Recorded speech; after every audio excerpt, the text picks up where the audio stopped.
నమస్కారం. ఆధ్యాత్మిక సుధాసాగరం ధర్మ సందేహాలు ప్రత్యేక కార్యక్రమానికి సాదర స్వాగతం. తెలుగువారంతా సంబరాల సందడితో ఎంతో వేడుకగా జరుపుకునే పండుగల్లో సంక్రాంతి పెద్ద పండుగ. హరిదాసుల సంకీర్తనలు, భోగిపళ్ళు, భోగి మంటలతో ఎంతో ఆనందోత్సాహాలతో పాటుగా ఊరువాడ అందరితో కలిసి ఆ గోదమ్మ రోజుకో పూమాల పామాల సమర్పించి సాక్షాత్తు ఆ పరమాత్ముడితోనే భోగం పొందిన పర్వదినం భోగి. మరి ఆధ్యాత్మికంగా, వైజ్ఞానికంగా, సాంకేతికంగా ఎన్నో అంతరార్థాలు దాగి ఉన్న భోగి పండుగ విశిష్టతను తెలియజేయడానికి మనతో పాటున్నారు మీ అందరికీ సుపరిచితులైన ఉపన్యాస శిరోమణి, వేద విభీషణ, జ్యోతిష్య బ్రహ్మ, ఆగమ వారధి, ధర్మనిధి, మీ అందరికీ సుపరిచితులైన డాక్టర్ కందాడే శ్రీ రామానుజాచార్యులు గారు. వారితో మాట్లాడి మరిన్ని విషయాలు వారి మాటలో తెలుసుకుందాం. ఈనాటి కార్యక్రమాన్ని ప్రారంభిద్దాం. నమస్కారం.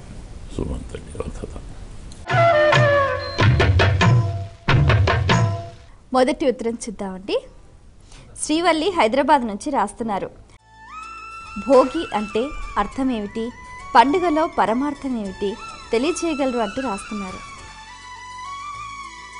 ఇంచుమించు ఉపోద్ఘాతంలో చెప్పాం మనం, అంటే పరిచయం. గోదమ్మ రంగనాథునితో భోగము అనుభవించిన రోజు. భోగి అంటే భోగము కలది. భోగి దీర్ఘం తీసామనుకో, భోగమును ఇచ్చేవాడు ఎవరైనా పరమాత్మ. ఈనాడు గోదమ్మ పరమాత్మతో కలిసినది. పరమాత్మను భర్తగా పొందటానికి 30 రోజులు వ్రతం చేసింది. ఈ వ్రతం ద్వాపర యుగంలో గోపికలు కృష్ణ పరమాత్మను భర్తగా పొందటానికి చేసిన వ్రతం. ఈ కథను తండ్రి ద్వారా వింది. వారు ఆనాడు కృష్ణుణ్ణి భర్త కావాలని కోరుకొని వ్రతం చేస్తే భర్త లభించాడు కదా, నేను చేస్తే ఎందుకు లభించడు? తండ్రిని అడిగింది. ఆనాడు కృష్ణుడు ఉన్నాడు, ప్రత్యక్షంగా ఉన్నాడు, వాళ్ళు ప్రత్యక్షంగా ఉన్నారు. అందరూ కలిసిమెలిసి ఆడుతూ పాడుతూ తిరిగారు. తన పక్కన ఉన్నవాడు వాడు భర్త కావాలని కోరుకున్నారు, ఆయన కోరుకున్నాడు. అసలు రహస్యం ఏమిటంటే ఆయన కోరుకున్నాడు, వీడు కాదు. వేదం, వేదాంతం, శాస్త్రం, ధర్మం చెప్పే రహస్యం ఇది, గుర్తుంచుకోవాలి. మనం కోరుకుంటే కాదు, ఆయన కోరుకుంటే అవుతుంది. మన యజ్ఞములు, దానములు, తపస్సులు, ధర్మములు, వ్రతాలు, తపస్సులు ఇలాంటి వాటి వల్ల స్వామి దొరకడు. నా మాట కాదు. నాయమాత్మా ప్రవచనేన లభ్య న మేధయా న బహునా శృతేన యమేవ ఏష వృణుతే తేన లభ్య. పరమాత్మ ఎవరిని వరిస్తాడో వారికి దొరుకుతాడు, మాకు దొరుకుతాడు.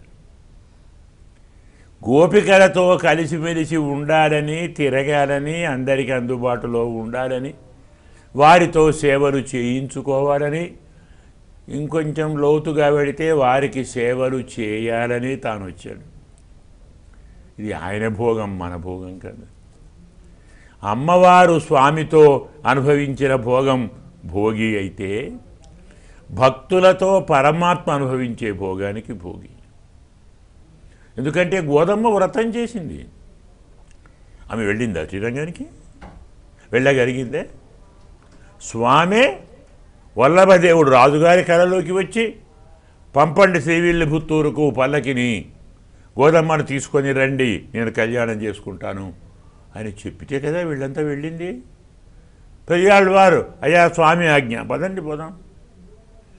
ఆయనే వ్రతం చేయించాడు. మొదటి నుంచి జాగ్రత్తగా చూస్తే ద్వాపర యుగంలో రేపల్లెలో వర్షం పడకుండా కరువు తెప్పించింది ఎవరు? ఆయన కదా. అసలు పరమాత్మ ఉంటే కరువు వస్తుందా అండి? మరి ఇది ఏం కరువు? దొంగ కరువు కదా. ఆయన తెప్పించిన కరువు. పిల్లలు కావాలి, గోపికలు తన దగ్గరికి రావాలి, వారికి తాను దొరకాలి, వారి సేవ తాను చేసుకోవాలి. తాను తెప్పించిన కరువు, జాగ్రత్తగా ఆలోచించండి. కరువు ఆయనే తెప్పించాడు. వ్రతం చేయాలని ఆయనే బుద్ధి పుట్టించాడు.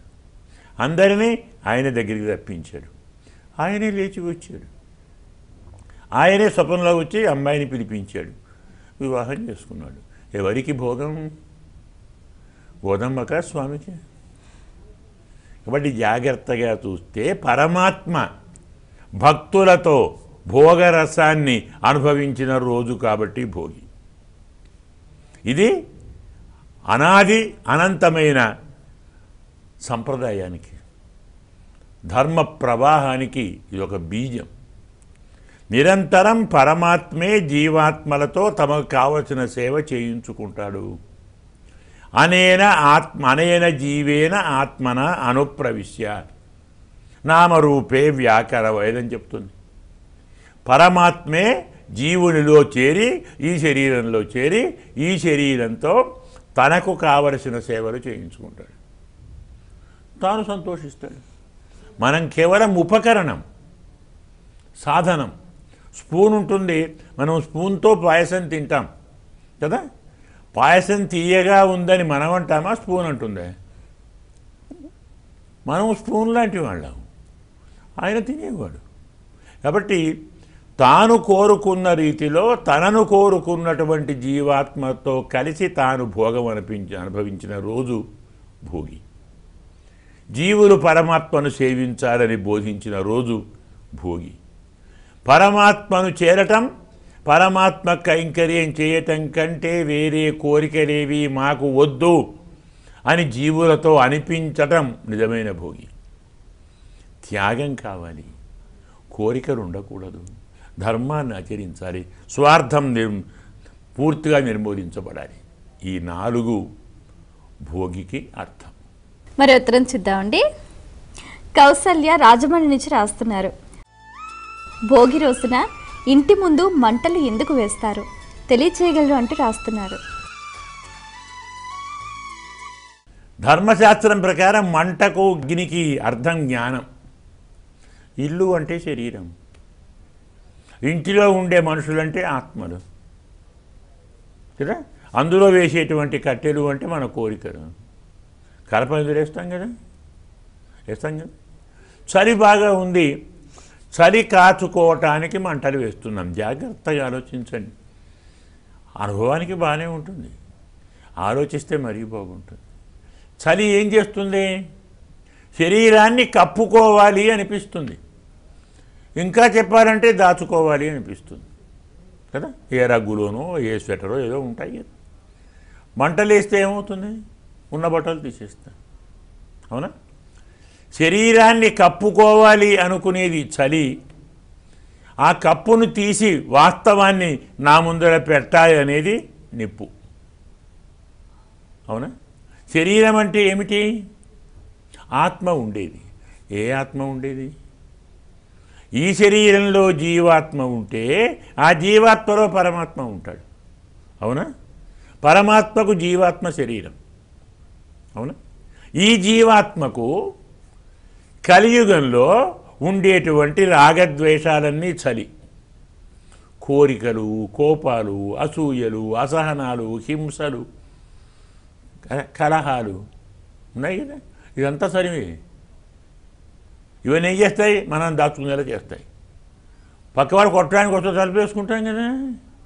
కోరిక పుట్టాయి, దాచుకుంటాం కదా.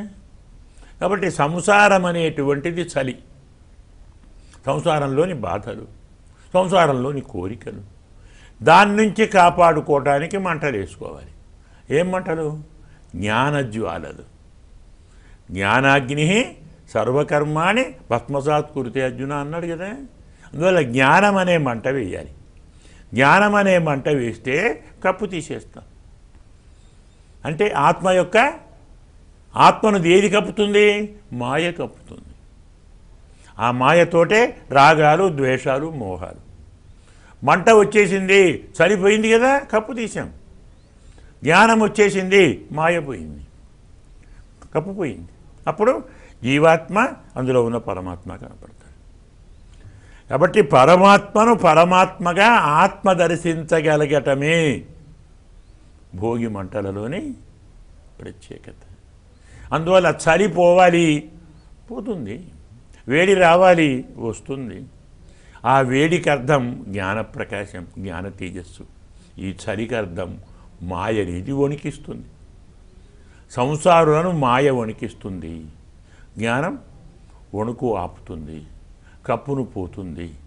ఇంతటి పరమార్థం భోగి మంటల్లో ఉంది. అందుకే మనం ఇక్కడ మానేశాం. ఊళ్ళలో ఏం చేస్తారు? ప్రతి ఇంటి నుంచి ఒకటో ఆరో తెచ్చి అందులో వేస్తారు. కలప ఆ రోజు వేస్తారు ప్రత్యేకించి, మరీ లాక్కొచ్చి మరీ వేస్తారు. పాత మంచాలు ఉంటాయి కదా, అవన్నీ పడేస్తారు. ఏమిటి కారణం? మీ కోరికలు పడేయండి అందులో. జ్ఞానాగ్ని మండుతో ఉన్నది, మీ కోరికలు పడేయండి. ఈనాడైనా స్వార్థం మానండి, పరుల కోసం జీవించండి, పరమాత్మ కోసం జీవించండి. ఇది భోగి మంటల్లోని. మరి ఉత్తరం చూద్దామండి. రాకేష్ హైదరాబాద్ నుంచి రాస్తున్నారు. భోగి పండుగ రోజున ఏ దైవాన్ని ఆరాధించాలి తెలియచేయగలరు అంటూ రాస్తున్నారు. మనకులాగా దేవుడికి ఆ నియమాలు లేవు. ఆదివారం సూర్యుణ్ణి, సోమవారం శంకరుణ్ణి, మంగళవారం హనుమంతుణ్ణి, బుధవారం విష్ణువును, గురువారం ఏదో సాయిబాబాను, శుక్రవారం వారాల దేవుళ్ళ వాళ్ళు, పూటకూళ్ళ వాళ్ళకేంటండి ఈ గతి? మనం పాత రోజుల్లో ఇప్పుడు మర్చిపోయాం, కానీ చదువుకోలేని బీదవాళ్ళు ఉంటే పూటకూళ్ళు అంటారు. వాడికి ఊర్లో వాళ్ళందరూ భోజనం పెడతారు. రోజుకొకరు, అంటే వారానికి ఒక రోజు. అయినా ఆదివారం మా ఇంట్లో, ఇక సోమవారం వాళ్ళ ఇంట్లో, మంగళవారం వాళ్ళ ఇంట్లో, బుధవారం వాళ్ళ ఇంట్లో, గురువారం వాడు, శుక్రవారం, ఇట్లా మళ్ళీ ఆదివారం వచ్చేవరకు మా ఇంట్లో. వీటిని పూటకూళ్ళు అంటారు. అంటే దేవుడు మనతో పూటకూళ్ళు బిచ్చమెత్తుకోవాలి. ఆయనకు ఆదివారం నాడు సూర్యుడిని తప్ప ఆదివారం నాడు కృష్ణుడిని పూజించొద్దా? పాపమా? ఆయన కోపం వస్తుందే? భగవంతుడికి వారాలు దినాలు తిథులు ఏమిటండి? ఇదేం ఆచారం? అలా ఎక్కడ లేదు. ఏకో దేవ కేశవోవ శివోవ. నీకు ఏ దేవుడు పరిపూర్ణంగా నమ్మకం కలిగి ఉంచాడో, నీవు ఏ దేవుణ్ణి నమ్ముతున్నావో అన్ని పండుగలకు ఆ దేవుడే. ఉదాహరణ కావాలంటే సంక్రాంతికి ఒక అమ్మ, దీపావళికి ఇంకో అమ్మ ఉంటుంది. అమ్మ నాన్నలు మారుతారా? అన్నదమ్ములు మారుతారా? సంక్రాంతికి ఏ అమ్మ ఇంటికి పోవాలంటారా? దీపావళికి ఏ నాన్న ఇంటికి పోవాలంటారా? అమ్మ నాన్న మారరు. కావాలంటే బంధువులుగా ఇంటికి వెళతాం పక్వానం తినడానికి తప్ప వారు తల్లిదండ్రులు కాదు, అన్నదమ్ములు కాదు. ఒకే అమ్మ, ఒకే నాన్న, ఒకే అక్క, ఒకే చెల్లెలు. లోకమంతా చెల్లెలు, అది వేరే సంగతి. లోకమంతా తల్లులే. మాతృవత్ పరదారేషు శాస్త్రం అది. కానీ పండుగకు ఇంటికి పోతామా? అన్ని పండుగల్లో నీవు ఏ దైవాన్ని నమ్ముకున్నావో అతన్నే పూజించు. భోగి నాడు ఒక దైవం, సంక్రాంతి నాడు ఇంకో దైవం, దసరా నాడు మరో దైవం, దీపావళి నాడు ఇంకో దైవం. ఏం కర్మ ఆయనకిది? ఇలాంటి భేదాలు లేవు. అలాంటి ఆచారాలకు స్వస్తి చెప్పండి. ఏకో దేవ. మీ ఇష్టం, శంకరుడా పూజించండి, హరహర మహాదేవ్, హాయిగా అనండి, తప్పేం లేదు. నారాయణుడు గోవింద ముకుంద నారాయణ అనండి, ఇబ్బంది లేదు. కానీ ఎవరినో ఒకరిని ఆరాధించండి. సంక్రాంతి నాడు సూర్యుణ్ణి, శివరాత్రి నాడు శంకరుణ్ణి, ముక్కోడేకాది నాడు విష్ణుమూర్తిని, హనుమత్ జయంతి నాడు హనుమంతుని. ఏం గోల ఇది? ఏమి ఆ శివుడు ఈ నారాయణుడు కదా? ఈ నారాయణుడు ఆ వేణుగోపాలుడు మాధవుడు కదా? అతను రాముడు కదా? హనుమంతుడే శివుడు, శివుడే హనుమంతుడు. తేడా ఎక్కడొచ్చింది? పండుగకో దేవుణ్ణి మార్చకండి, పండుగకో పలహారం మార్చినట్టు. మనం చేస్తాం కదా, దసరాకు గారెలు, ఉగాదికి భక్ష్యాలు, అలాగే ఉగాదికి నారాయణుడు, శివరాత్రికి శివుడు. ఏమిటిది? చాలా ఆలోచన, జాగ్రత్తగా చెప్పాలంటే విచక్షణ లేకుండా చేసే పనులు ఇవి. అలా చేయకండి. ఒకే దైవాన్ని నమ్మండి, మీ ఇష్టం వచ్చిన వాడిని అనుకోండి. అన్ని పండుగలకు ఆయన్నే పూజించండి. ఆయనలోనే అందరినీ చూడండి. పరమాత్మలోనే అందరు ఉన్నారు కదా, పరమాత్మను పెట్టుకోండి, అందరూ ఆయనలో ఉన్నారు. ఆయనను పూజిస్తే వాళ్ళే వచ్చి స్వీకరిస్తారు. అందువల్ల పండుగకో దేవుడు, వారానికో దేవుడు, పూటకో దేవుడు, ఇలాంటి సంప్రదాయానికి వెళ్ళకండి. త్రికరణ శుద్ధిగా పరమాత్మను మీరు నమ్మిన వారిని అన్ని పండుగలకు ఆరాధించండి. ఆయన దయను పొందండి. మీరు బాగుంటారు, సమాజం బాగుంటుంది. మరో ఉత్తరం చూద్దామండి. శ్రీకాకుళం నుంచి శ్రీకాంత్ రాస్తున్నారు. భోగినాడు పిల్లలకు రేగుపళ్ళు ఎందుకు పోస్తారు తెలియచేయగలరు అంటూ రాస్తున్నారు. ఒక అద్భుతమైన ప్రక్రియ రేగి పండులో ఉంది. మనం చాలా పనులు చేస్తాం, చేసేటప్పుడు ఆలోచించాం. ఏమిటి? ప్రపంచంలో ఉన్న చాలా వాటిలో ఎక్కువవి పై తొక్క తోలు అంటాం కదా, దాన్ని తీసేసి లోపలిది తింటాం. అవునా? అరటిపండు ఏం తింటాం? పై తీసి లోపలి తింటాం. దానిమ్మ పై తీసి లోపలి తింటాం. అవును కదా? మరి పొప్పడి పొట్టు తీసి లోపలి తింటాం కదా. కొబ్బరికాయ పై తీసి లోపలి తింటాం. ప్రతిదీ లోపడున్న దాన్ని తింటాం. ఒక రేగి పండునే పైది తిని లోపలిది పారేస్తాం. అవునా? రేగి పండులో ఏం తింటాం? గింజ తింటామా? పైదే తింటాం, గింజ పారేస్తాం. చాలా గొప్పది రేగి పండు. మనందరి లోపల ఉన్నదాన్ని బయటపడేయమంటున్నది. ఏంటి? కామం, క్రోధం, లోభం, మోహం. మీ మనస్సును బయట పెట్టండిరా అని చెప్పేది బదరి. అందుకే స్వామి ఉన్నది బదరికి ఆశ్రమంలో, కదలి ఆశ్రమంలో లేడు, బదరిలోనే ఉన్నాడు. కారణం ఏమిటి? మీ లోపలికి మాకు ఇవ్వండి, మీ మనస్సు మా ముందర పెట్టండి. పైదాన్ని కావాలంటే దాచుకోండి. మనం దాచుకుంటామా? శరీరం ఎలాగూ పోతుంది, వారు కాకుండా రేపైనా.